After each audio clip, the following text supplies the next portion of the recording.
আজকে তোমাদেরকে দেখাবো সাবমেরিন ভেতর থেকে কেমন হয়। তো চলো দেখতে থাকো।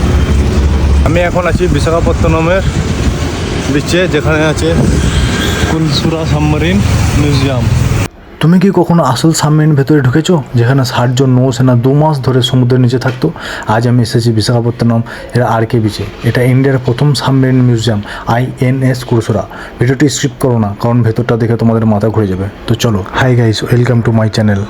আমি সাজিদ, তোমরা দেখছো সাজিদ ব্লগ 7। আমি এখন আছি ভাইজ্যাগের সবচেয়ে ফেমাস জায়গা আরকে বিচে।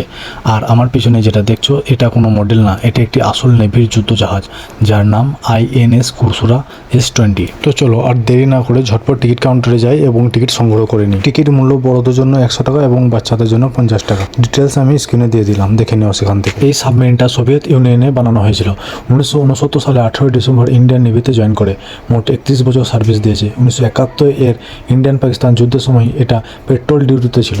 2001 সালে রিটায়ার করার পর 18 মাস লেগেছে এটাকে সমুদ্র থেকে টেনে এই বিচে আনার জন্য। 2002 সালে 24 আগস্ট থেকে এটা পাবলিকের জন্য মিউজিয়াম হিসাবে খুলেছে এবং এটা সাউথ এশিয়ার প্রথম সাবমেরিন মিউজিয়াম।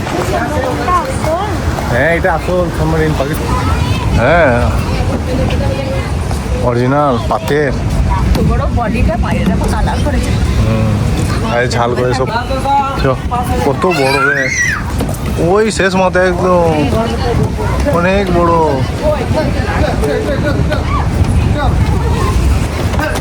গেট সাবমেরিনের সেই তিমি মাছের মতো মাঝখানের এটা। আর এই যে সমুদ্রের পাশেই রাখা আছে। আমি ভেতরে যাবো। এই যে গেটে এন্ট্রি করছি এখন। এটা হচ্ছে সাবমেরিন।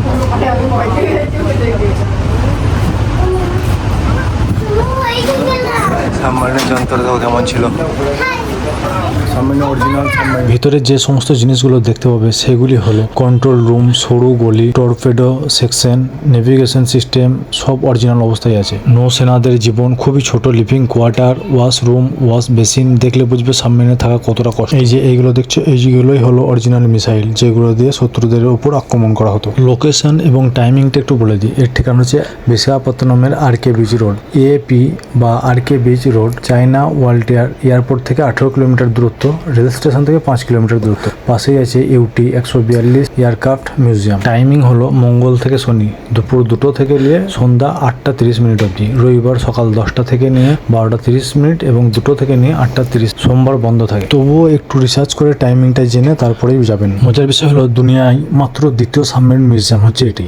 বছরে প্রায় 1 কোটি রেভিনিউ হয়, তার মধ্যে 80 লাখ মেনটেন্স খরচ হয়। 2008 এর মধ্যে 1.5 মিলিয়ন লোক ঘুরে গেছে। US নেভি এর ভাইস অ্যাডমিরাল ও এসে বলেছেন, Indian navy should be very proud. ঠিক আছে, এখন ভেতরে যাচ্ছি। গেটটা দেখো কত ছোট, মাথা নিচু করে ঢুকতে হচ্ছে। ও মাই গড, ভেতরে ঢুকেই দম বন্ধ লাগছে। এই ওয়াশরুম দেখছো, 60 জনের মধ্যে শুধু 2টো ওয়াশরুম ছিল। এটা কন্ট্রোল রুম, এখান থেকে পুরো সাবমেরিন চালানো হতো। এই লিভার, এই বাটন সবই হচ্ছে অরিজিনাল। এখানে 60 জন অফিসার একসাথে থাকতো, কিন্তু দেখো থাকার জায়গা কত ছোট। এই বাঙ্কে 3 জন করে শুতো, পাশ ফেরারও জায়গা নেই। কেবিন আছে এগুলো, সবার জায়গা সব পুরো অরিজিনাল সাবমেরিন। পাখিরা যখন যুদ্ধ হয়েছিল, যুদ্ধের ক্ষেত্রে যখন এটাকে হারিয়েছিল, তখন এখানে নিয়ে এসেছিল এবং রেখে দিয়েছে স্মৃতির জন্য। এই যে এটা ডাইনিংয়ের জায়গা, এখানে খাবার খেত। এই যে নিচে যাওয়ার জন্য রাস্তা। চলো আরো আগে যাই। এই যে এটা সব শোবার জায়গা।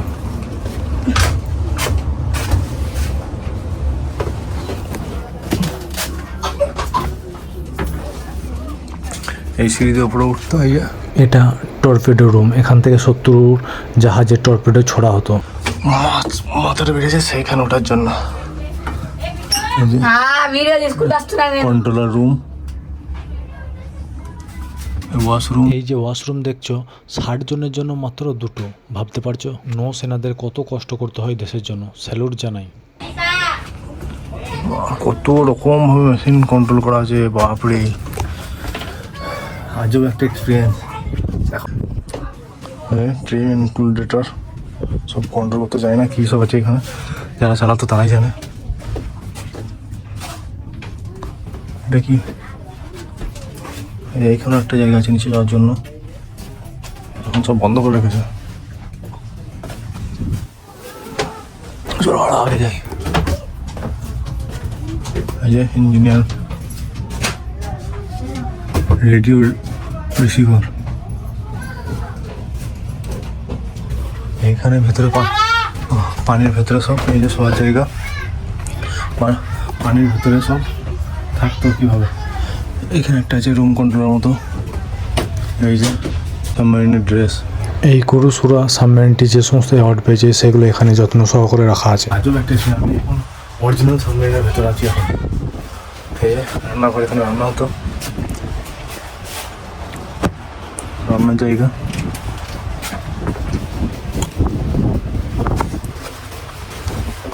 এই যে গেট,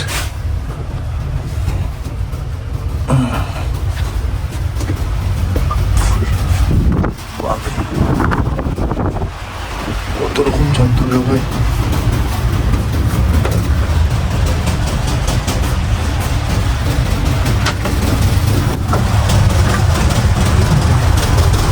এখানে নিচে যাওয়ার জায়গা আছে।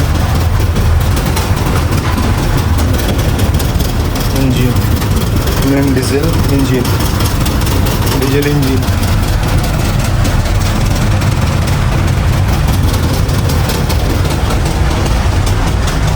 সাবমারিনের ভেতরের অংশ।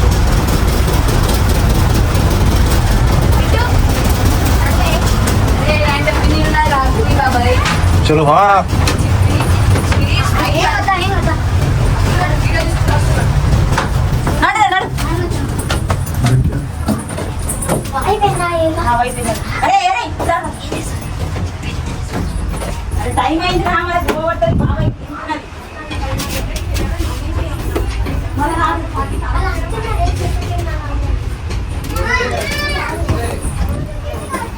সাবমেরিনের ভেতরে আছি এখন, মানে বলে বোঝানো যাবে না যে কত রকম কি প্ল্যানিং করে যে করেছিল, বানিয়েছিল, এত দিমাগ লাগিয়ে, এত যন্ত্রপাতি, এত সিস্টেম, মানে সীমা ছাড়া।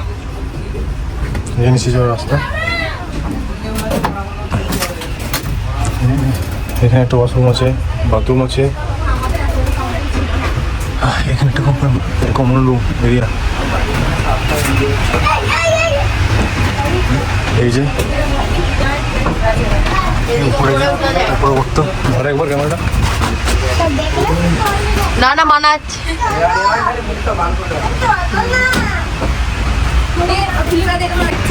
হ্যাঁ, শোবার জায়গা এগুলো। চালাতে নেই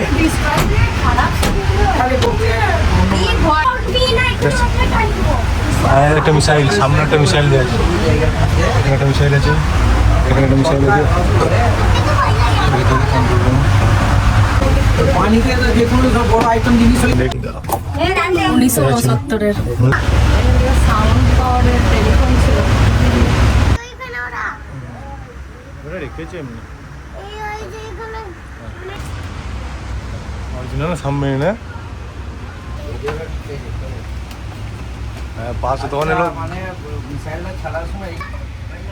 আসল সাবমেরিনের ভেতরের অংশ তোমাদেরকে দেখিয়ে দিলাম, চলো এরপর বাইরে যাই দেখি। সামনে যাবো, সামনেটা থেকে দেখাবো। আর এই যে পাশেই সমুদ্র, কত বড় সমুদ্র, ওই দূর থেকে এসছি আমরা এখান অব্দি। মানে অরিজিনাল সাবমেরিন কেমন হয় আজকে নিজের চোখের সামনে একদম সরাসরি দেখলাম। অনেক কষ্ট করে ভিডিওটি বানাইছি শুধুমাত্র তোমাদেরকে দেখানোর জন্য। যদি ভালো লাগে অবশ্যই লাইক করো, কমেন্ট করো এবং শেয়ার করে দিও। ইউটিউব থেকে দেখলে সাবস্ক্রাইব করে দিও, আর ফেসবুক থেকে দেখলে অবশ্যই ফলো করে দিও। Thanks for watching. দেখা হবে নতুন এক ভিডিওতে। ভিডিওটি এডিট করছি এখন রাত্রি 1:39 মিনিটে, অবশ্যই লাইক করে দেবে।